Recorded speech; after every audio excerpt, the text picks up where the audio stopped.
feel like you just cut to the chase because it is a demonstration of weakness. Although I was thinking this is a demonstration of Ukrainian strength, because it's a flip side, but it's more or less the same thing. Because one has to be strong in this world, one I guess has to be weak. So weak is Russia, because we see by what's about to happen on May 9th with the parade and everything that already we have leaders who are bowing out, who are saying, no, thank you. No red square for me. And maybe it's because the weather, maybe it's because they're not feeling well, maybe it's because Ukrainian drones could be flying, buzzing by. Who knows? But we see that I think the latest is that Azerbaijani leader, Mr. Aliyev, bowed out and said he won't be coming to Putin's, I don't dare to call it celebration, Победобесие, madness about victory that is about to take place. But we don't even know in the end who is going to be there. Are they going to be real people? Maybe this is going to be one of those opportunities where Putin can send one of his clownish twins to stand in for him, because all that will be done is to stand and wave, and they, I'm sure, have people who look like Putin that they can use for those moments. So it's kind of a show, and it's at the same time I feel almost like a Olympiad of authoritarian states, where they're all getting together to show that you have these people who want to be dictators and fancy themselves to be authoritarian and strong leaders in this kind of a Russian universe, and they want to stand next to Putin. You almost wonder if they're going to have like Olympic, authoritarian games, or they can, maybe compete in torture techniques, or who knows. But the reality is that Russia is actually quite weak. And celebrating Russian weakness right now on its holiday of May 9th, which is nobody else's holiday, because even Donald Trump is changing the date of the end of World War II from, I guess, September 2nd, which is when World War II ended, because the United States completed the defeat of Japan, to May 8th, because that's when Hitler lost in Europe. But even that date isn't the Russian date, which is May 9th. So it's Putin's holiday. And who is going to gather there, what they're going to be showing themselves off, and to what extent I think Trump himself wished he could have been there, and he couldn't, because celebrating Russian weakness, as I was saying, it's 3 years that Russia spent trying to do something that they couldn't do in 3 days. And what is there to celebrate? How many hundreds of thousands of Russian men and everything else that has been killed because of on Russian side? How is this a show of strength? That's what I guess I just don't understand, because Russia was supposed to do this far faster. But Donald Trump would still want to be there. He's still very much interested in having good relations with Vladimir Putin, no matter what. His situation may have changed a little bit. He's currently more consumed with trying to see if he can get Canada, because when you're a big celebrity, you can grab things. And he's trying to get Canada, and Canada says, no, we're not. Some things are not for sale, Mr. Trump. He's like, yeah, I know. So certain things. I wonder what things are not for sale with Mr. Trump. Maybe with real estate, he feels that certain things truly are not for sale, but beyond real estate, who knows? May 9th is a huge holiday in Russia. And to some extent, we're almost in the West. We do not understand properly how big that holiday is in Russia, what significance it is. It's kind of like code that we are just not catching. The same way when Trump agrees to a hockey match between NHL or American hockey players and Russian hockey players. To Americans, it means hardly anything, nothing. But to Russian ear, it sounds like victory in a propaganda war, because Putin values hockey so much. He has his own league. So it's a very specific code that is being spoken here. And to be next to Putin, to show that you are there with him on May 9th, is a kind of a homage, paying respect to Putin. And Trump understands respect, and he wants to pay respect to the one man he seems to truly respect in this world, Vladimir Putin. So he wishes he could have been there. But guess what? He can't. You know why? Because Ukraine. Because Ukraine is strong, and Ukraine didn't allow him such opportunity. Oh well. I honestly just look at this as an American, and it is so, it really bothers me a lot, almost on the level when well, we discussed this, I feel, in the past, so I don't want to belabor the point, but it is terribly disrespectful to our veterans. Those that were fought in the Pacific and those that those that died, those that were captured, those that suffered, everybody who died during with the nuclear attack on Hiroshima and Nagasaki. I mean, those were serious war, events, and to say that this somehow happened outside of the war. That is really interesting approach, but it seems to be a pattern where I'm emerging, where we see that it's much easier to make victorious statements and to battle maps than it is to actually start wars and end wars maybe by defeat by right, but Donald Trump doesn't seem to be a warrior president. He seems more to be of a warrior against like maps. And so we see that he's changed the date of the war ending in history books. But that doesn't really, that just makes him look foolish, but it doesn't really kill people. That's like not actual war. So that's, I guess, kind of a compromise. Or when he moved a sign of American embassy to Jerusalem, it was a small but powerful change. And these small but powerful gestures, I guess is the term, gestures that Donald Trump specializes in, such as what we're seeing right now with the Gulf of Persia, which is now, according to Trump, Gulf of Arabia. We know Gulf of Mexico is now Gulf of America, according to Trump. I think that there's really interesting opportunities that Trump administration should explore, because perhaps rather than fighting, I don't know, Iran, we can just rename them. Let's call them, I don't know, Trump land on maps, on all the maps. So when Iran opens their computer, their phones, whatever they use maps, they go, ooh, we're now Trump land. Oh, we didn't know. I guess we lost. Or like rename Tehran into like Trump town. And then it will be just, imagine how Iranians will feel when they will look at their phones and realize that they're now called something entirely different. I think that this trolling in chief approach is fun for some people because it's kind of laughable and it's kind of humorous, and you go, hey, look what we did.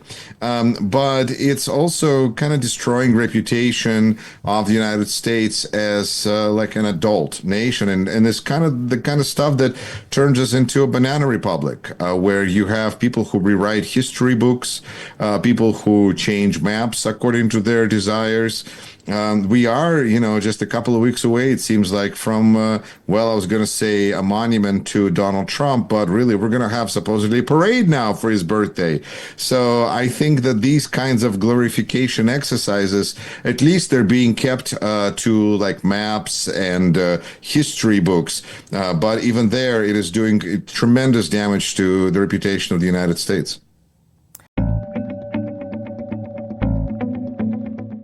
Well, I think that on one hand, we shouldn't overestimate the significance of one person. On the other hand, we shouldn't underestimate the things that one person can say or do. And I think that it is entirely possible that the kinds of things, I don't know what JD Vance said to the Pope, like, and how Pope understood it and what conclusions Pope made out of it, that he decided there was time to go. But I think that it is entirely possible that JD Vance did say something in India that was interpreted in such a way that India decided to take this next step. Because that just stands to reason, because the one big country, the superpower in this world that seems to have prevented wars from all over the place from breaking out, all over the place, including India and Pakistan, was the United States. And if the United States is going to be like, oh, we don't care, you do you, we are fine, we've got our own beautiful ocean to keep us away, whatever you do is your business. Maybe that's what was asked, maybe that's what was said, we don't know, but at least that matches generally with the attitude of this administration, which is, we just don't give a damn. If you're gonna, if you want to do business with us, bring us some money, we have some, opportunities to make some money. Beyond that, You do you. And I think you do you in India might very well mean a war against Pakistan. And I think it's interesting when we start hearing about how Pakistan is lobbying for President Trump's support, going through, I'm trying to remember because I think Vice President's wife is supposed to be playing some kind of a role in this lobbying effort, I think she's on part of India. So it's not really politics. It's like palace intrigue and everybody kind of running around the throne and trying to find their way next to the czar, who is saying, it's Donald Trump who said, I'm not thinking about third term because I have people who can take over. JD Vance and Marco Rubio. What is that but an opportunity for a board leader to just look at these two guys to fight among each other and just kind of keep them amused? This is not very serious situation that we find ourselves in. And the fact that one of them, JD Vance, has such a strong effect on people and policy and wars are breaking out, I think it's really just that's how this administration is. It's this willful ignorance and trying to do things with eyes closed. And, that's not going to protect anybody. Just it's going to, create I don't know, it's, I don't want to say that, I don't want JD Vance to go and visit. No, I think maybe JD Vance should be sent to Red Square on May 9th. Maybe that's where JD Vance is supposed to be or meant to be all along. I think with Mr. Witkoff, it's interesting because a few days ago, a story came out in New York Post that really took apart his efforts and his abilities and his lack of experience and the fact that he's being called an idiot by people who know him. Yes. And we seem to kind of haven't heard from Mr. Witkoff after that. It hasn't been that long, and perhaps he's just recuperating from a hot tub in Kremlin. I don't know. But he certainly has shown himself to be somebody who at the same time combines lack of experience and knowledge with good proximity to President Trump and having his ear. What's interesting over here is that President Trump has such a reputation for being easily persuadable and speaking the things that the last person who spoke to him said to him, that it is becoming more and more important to be the person in his ear. This is why Elon Musk has accomplished so much while living practically in the room next door to the president. But now, alas, the company Tesla is falling apart and Mr. Musk has to go. Oh well. But it's interesting to see that Putin is thinking that he would like to talk to Trump a little up close here and personal because it seems that Donald Trump is getting out of hand a little bit. He's saying to Ukraine that he can do business with them, 50 million here, 350 million over there. It's not really, Mr. Witkoff is not doing what he was supposed to be doing because this shuttling portraits back and forth business is fun and pleasure, but it's not getting the job done, which is how is Ukraine surrendering yesterday. And since that is not happening, then they're shifting into a different approach, and different approaches. Oh, look at this. While we weren't looking, Donald Trump decided to make some money from Ukraine. He decided to sell him something. Who could have figured that he would go for that kind of an idea? But now that he thinks that he can do business with Ukraine, that really is great, because even though the amount of aid is minuscule, it shows that Donald Trump recognizes that Ukraine is a country, is a state with which he can make agreements and with which he can do business. Those are terrible ideas as far as Russia is concerned. So I think it is really very much right now on Putin's now wish list to quickly talk to Donald Trump so that he would stop saying all these strange things. So it seems like maybe perhaps Mr. Steve Witkoff, while delivering and shuttling back and forth bullet points and portraits, didn't accomplish that goal either, because we see that Donald Trump is perhaps he's more eager for profit right now than he is thinking about his own long-term interests of being on good terms with Putin. It's amazing, really. Really awesome, but in a bad sense of these words. Horrifically awesome, unbelievably terrible. Yes, it's one of those things, because so much is at stake. We're speaking about so many millions and billions of lives that are here involved. But at the same time, it's almost like if you don't smile, I don't know how else to deal with this sometimes. But insane realistic. JD Vance, which we mentioned about him, he noticed, and it's like a big wonderful thing too, that Russia's demands to end war in Ukraine are too much. Russia is asking for too much. Notice JD Vance. How did he understand this fact, and what steps will be next? It's hard to say exactly what JD Vance is trying to accomplish, because we see, again, going back to the results of his activity, is he doing this on purpose or what's going on? We know that he's generally not very well informed and definitely not very influential in the administration. The big scandal with Signal showed us that Stephen Miller, for instance, is a far more influential person in the administration than the vice president. But if he's saying something, it means that it is something that is benefiting somebody that he likes. And we know the kinds of people that he likes, so we know he's trying to say something that they're gonna like. And then we can just kind of try to unwind and figure out why is he saying this particular thing. Is he trying to negotiate for a better deal for throwing away surrendering Ukraine? Is he trying to get a point across that we need to get something done with the peace process because Donald Trump is looking like a loser who cannot get a deal done with anybody but a country under duress? Maybe, I don't know what point he's trying to accomplish, and I think that's why I'm really fascinated by how bad communication appears to be between Kremlin and White House, considering how close they are ideologically aligned. It seems like there's enough foolish people involved that the signals keep getting tossed and crossed, and there isn't quite clear understanding. Plus, Donald Trump, you never know what movie he's going to watch next and what tweet he's going to come up with after that.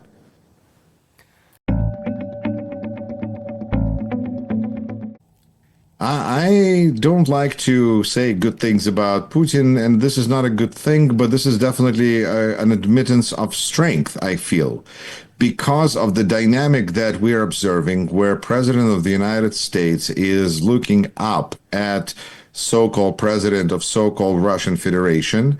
And at the same time, we see that there is a trade war between China and Russia, China and United States. And even though this is hurting price of oil and therefore is hurting Russian economy, this is still a situation where Putin has a lot of leverage because he is on good terms with China, as we clearly see. And also, President of the United States is looking up at him. So Putin can help these to try to find a way through there, however he chooses to navigate that relationship. But I think it is admittance of the relevance and the upswing in influence that Putin is currently experiencing. I have to remind myself that this too shall pass, because this is generally very unpleasant to observe and even less pleasant to admit. But in this scenario, Putin has a lot of leverage. Now, how this is going to be used and what China is able and willing to provide, considering that its own economy is suffering consequences of a trade war with the United States, and those ships that are sitting and waiting to be loaded with things that are not likely to be loaded on the ships if United States doesn't change its tariffs policy, is going to have a tremendous consequence, and for Chinese economy as well as for American store shelves. And that's why it's particularly interesting that on Saturday there's supposed to be finally first time communication between U.S. and China in Switzerland, of all places, which seems to be the popular place for people to move their money from United States, because they feel like that is not the place to be, United States, and Switzerland is. So this is apparently where Trump and, well, the two delegations from China and America, United States, are going to finally talk about something. That's Well, what can I say? It's going to be awfully close to May 9th. It's going to be it's going to be May. It's going to be 10th. So they're going to be getting together then and discussing. And of course, at that point, the Chinese delegation will be well acquainted with what happened between Putin and Xi Jinping prior to that point. So again, Putin is in a position of a driver in this, and so let's see how he chooses to use this power that he has now acquired. He may not be able to fully utilize it because there could be some institutional restrictions on some of the things that he's able to do, but his intentions should show themselves quite clearly very soon, I would think.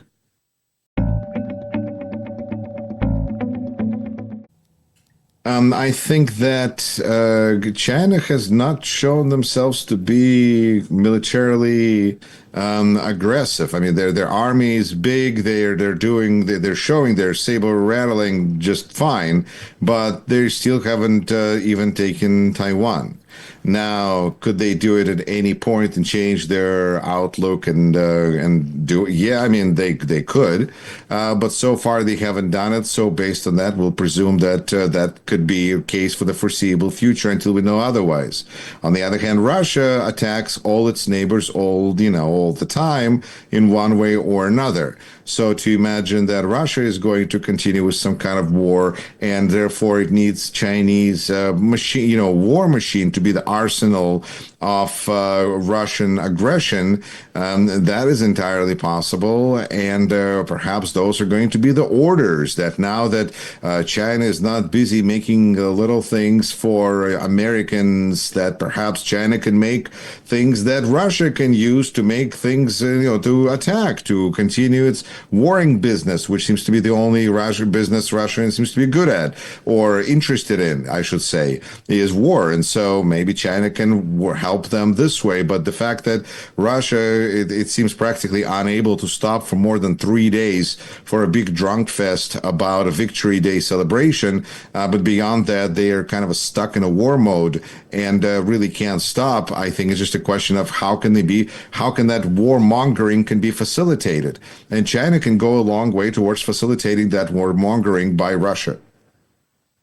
And Donald Trump proclaimed that it's time to make decisions about the war in Ukraine. Oh, you see, great decisions will come soon.